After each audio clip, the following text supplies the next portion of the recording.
president has said he's at war with the fake news media. We can agree that this hostile dynamic doesn't serve the American people.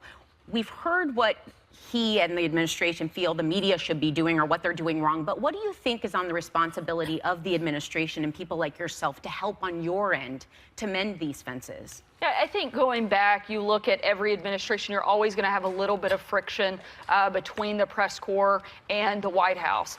We've certainly seen that escalate in this administration. I think that there is certainly responsibility on both sides. We have to be forthcoming. We have to be honest. That's our obligation to the American people. But it's also journalists' obligation to present facts, not opinions. It's the American people's ability to get to take those facts and decide where they want to come down on an issue.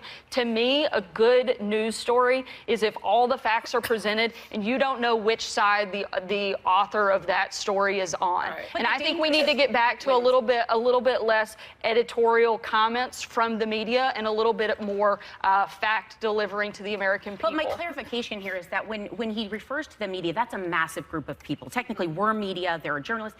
I feel that by specifying when there's something wrong, I think that is a responsibility of the administration, because the problem is you have an American people that are now distrusting, because this has been a consistent talking point of his and the administration's. It's dangerous because the media is here for a purpose. It has a very important historical role. And when people that don't know the difference in these mediums are sitting out there going, oh, medium, fake news, you are kind of taking away a check and balance of society. It's also very dangerous for the media not to live up to the responsibility that they have, and that is to actually present factual information. But I mean, a lot of times I sit in a room. When one person does it, I think you need to say, we read this article, and that is problematic, because there are like thousands of us, and we can only do our part individually. So when you call out all of us each time, we take the fall for when we do backup research and we do present information, you're making us all take that fall. Well, and I think that goes both ways. I mean, the media often characterizes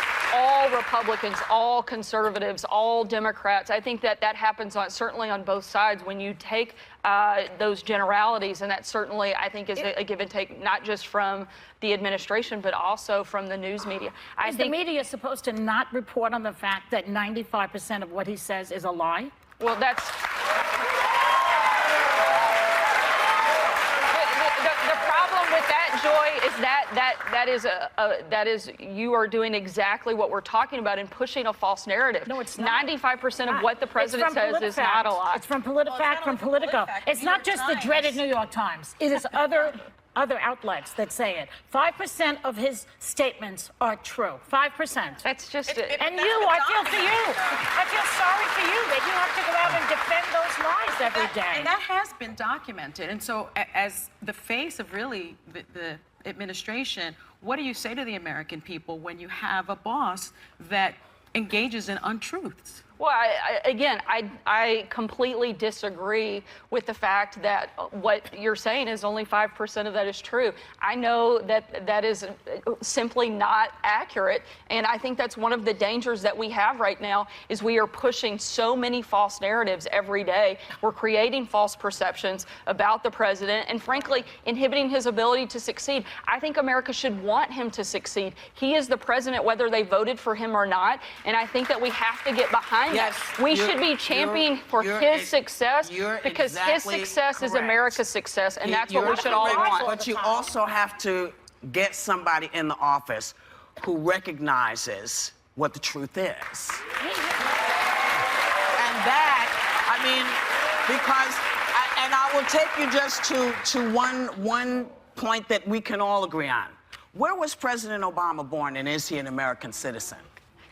I think this has been pretty well addressed. Well, but this narrative, this is what I'm talking about. That's a narrative that went on forever and really didn't clear it up until after he was in office. So there are those things that we could go back and forth with, but I think it would be helpful if he would stick to whatever he's just like. Last night he tweeted one thing and then he said something else the next morning, and it's like, come on, man.